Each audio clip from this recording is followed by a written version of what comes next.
Darwin টেস্টের প্রথম দিনের খেলা শেষে হাসি মুখে ডাগআউটের দিকে ফিরে যাচ্ছেন তানজিদ হাসান তামিম এবং মুমিনুল হক। হাততালি দিয়ে তাদেরকে বরণ করে নিচ্ছেন টিম ম্যানেজমেন্টের সবাই। নেবে নাই বা কেন? 32 রানে অপরাজিত আছেন তামিম এবং 35 রান করে অপরাজিত আছেন মুমিনুল হক। গ্যালারিতে দেখা গেল দর্শকরাও হাততালি দিয়ে উচ্ছ্বাস প্রকাশ করছেন। এদিকে বাংলাদেশে বসে যারা টিভি স্ক্রিনে ডারউইন টেস্ট দেখেছেন, গর্বে তাদেরও বুকটা ফুলে উঠেছে।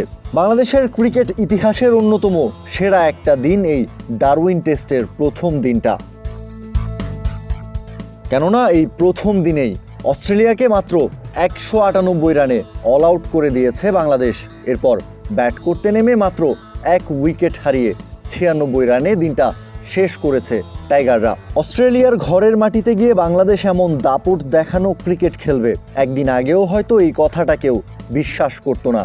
কিন্তু সবাইকে অবাক করে দিয়ে বাংলাদেশ দল সেটাই করে দেখিয়েছে, যা কারো কল্পনাতেও আসেনি। 5+ স্টার রেটিং প্রাপ্ত দেশের সর্বোচ্চ বিদ্যুৎ সাশ্রয়ী ওয়ালটন এসি। স্মার্ট কমফোর্ট এখন নেক্সট লেভেলে। হাসান মাহমুদের একটা শর্ট বলে এগিয়ে এসে ক্রস ব্যাটে বড় শট খেলতে চাইলেন অস্ট্রেলিয়ার বিগ ফিশ স্টিভ স্মিথ, কিন্তু শটে ছিল না টাইমিং আর প্লেসমেন্টের ছিটে ফোটাও। বল উঠে যায় আকাশে। উইকেটের পেছনে দাঁড়িয়ে ক্যাচটা তালুবন্দি করেন লিটন কুমার দাস।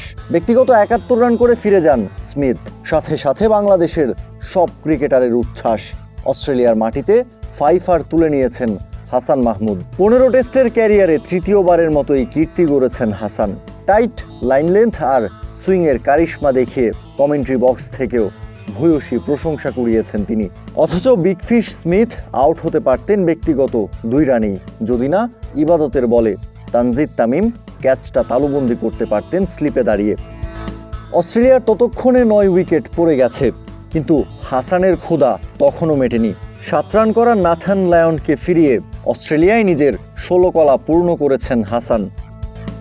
অস্ট্রেলিয়াকে অল আউট করে দিয়েছেন 198 রানে। অজিদের 10 উইকেটের 6টাই পকেটে পুরেছেন তিনি। মাইটি অস্ট্রেলিয়ার বিপক্ষে নিজের ক্যারিয়ার সেরা বোলিংটা করে সিজদায় লুটিয়ে পড়েন হাসান মাহমুদ। কৃতজ্ঞতা জানান সৃষ্টিকর্তার প্রতি। প্রথম সেশনে 4 উইকেটের পর দ্বিতীয় সেশনে আরও 4 উইকেট। অস্ট্রেলিয়ার মাটিতেই অস্ট্রেলিয়ার টুটি চেপে ধরেছে বাংলাদেশের বোলাররা। প্রথম সেশনের পর দ্বিতীয় সেশনেও আরও 2টা উইকেট পেয়েছেন হাসান মাহমুদ। তাসকিন এবং এবাদত নিয়েছেন 1টা করে উইকেট। দ্বিতীয় সেশনে বাংলাদেশের হয়ে প্রথম আঘাতটা হানেন এবাদত হোসেনি।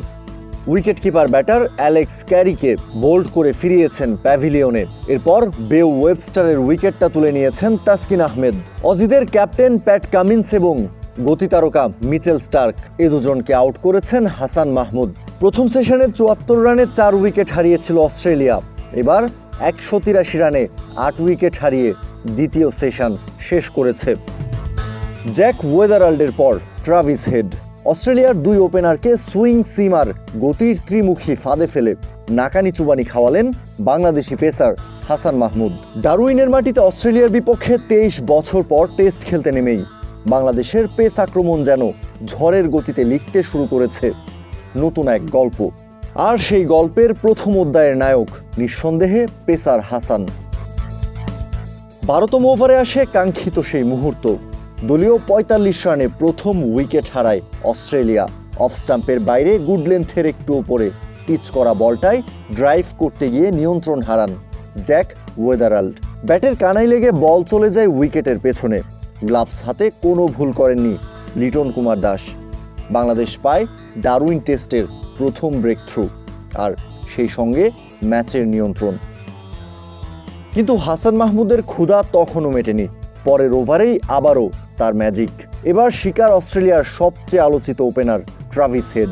লেন্থে বল ফেলে ব্যাটারকে শট খেলতে প্রলুব্ধ করেন হাসান। ফাঁদে পা দিলেন ট্রাভিস হেডও। ব্যাটের ভেতরের কানায় লেগে বল চলে গেল স্টাম্পে। 22 রানেই থামতে হলো হেডকেও। মাত্র 2 ওভারের ব্যবধানে অস্ট্রেলিয়ার 2 ওপেনারকে ফিরিয়ে হাসান মাহমুদ ডারউইন টেস্টে বাংলাদেশের পেস বারুদের বিস্ফোরণ ঘটিয়ে দিলেন। নবম ওভারে অধিনায়ক নাজমুল হোসেন শান্ত তাসকিনকে বিশ্রাম দিয়ে বল তুলে দেন ইবাদত হোসেনের হাতে। নিজের প্রথম ওভারেই মেইডেন নিয়ে ইবাদত যেন জানিয়ে দিলেন এই সকালে বাংলাদেশের পেসারদের সামনে ব্যাটিং করা কোনোভাবেই সহজ হতে যাচ্ছে না। অস্ট্রেলিয়ার ব্যাটিংয়ের ভিত কাঁপছে, তখনও বিপদ কাটেনি। ইনিংসের 18তম ওভারে ইবাদত হোসেনের বলে স্লিপে স্টিভ স্মিথের সহজ ক্যাচ ফেলে দেন তানজিদ হাসান তামিম। যখন স্মিথের রান ছিল মাত্র 2, ক্যাচটা তালুবন্দি করতে পারলে অস্ট্রেলিয়ার স্কোরবোর্ডে আসতো তৃতীয় আঘাত। ইবাদত পেতে পারতেন নিজের প্রথম উইকেটটা, আর বাংলাদেশ অস্ট্রেলিয়ার টপ অর্ডারে দিতে পারত আরও একটা বড় ধাক্কা। ক্যাচ মিসের পর শান্ত লিটনদের মুখের অভিব্যক্তি বলে দিচ্ছিল কত বড় সুযোগ হাতছাড়া হয়েছে। তবুও গল্পের নিয়ন্ত্রণ তখনও বাংলাদেশের হাতেই। অবশ্য খুব বেশি সময় অপেক্ষা করতে হয়নি ইবাদতকে। ইনিংসের 20তম ওভারেই লাবুসানের উইকেট তুলে আক্ষেপ মেটান এই পেসার। এবার ক্যাচটা ধরতে এতটুকু ভুল করেননি শান্ত।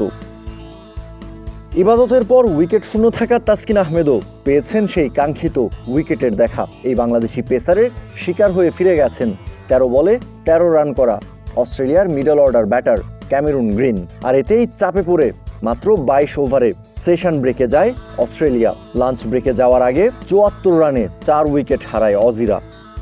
সকাল থেকেই বাংলাদেশের পেসারদের সামনে অস্বস্তিতে ছিলেন 2 অজি ওপেনার। নতুন বল হাতে তাসকিন আহমেদ এবং হাসান একের পর এক তীক্ষ্ণ প্রশ্ন ছুড়ে দিচ্ছিলেন ব্যাটারদের দিকে। অফ স্টাম্পের বাইরে বল রেখে কখনো ভেতরে ঢুকিয়ে, আবার কখনো বাইরে বের করে ট্রাভিস হেড, জ্যাক ওয়েদারাল্ডকে শুরু থেকেই স্বস্তিতে থাকতে দেননি বাংলাদেশের পেসাররা।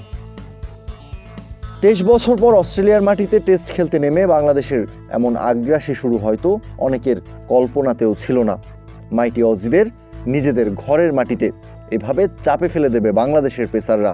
এই দৃশ্য যেন ক্রিকেটের কোনো রোমাঞ্চকর চিত্রনাট্য। এখনো পথ অনেক বাকি, কিন্তু দিনের শুরুতেই বাংলাদেশ যে বার্তাটা দিয়েছে তা বেশ পরিষ্কার। অস্ট্রেলিয়ার মাটিতে বাংলাদেশ শুধু খেলতে আসেনি, লড়াই করতে এসেছে। আর ডারউইনের এই সকালে সেই লড়াইয়ের প্রথম বজ্রপাতটা করেছেন হাসান মাহমুদ। কাউসার শান্ত, ক্রিক ফ্রেঞ্জি।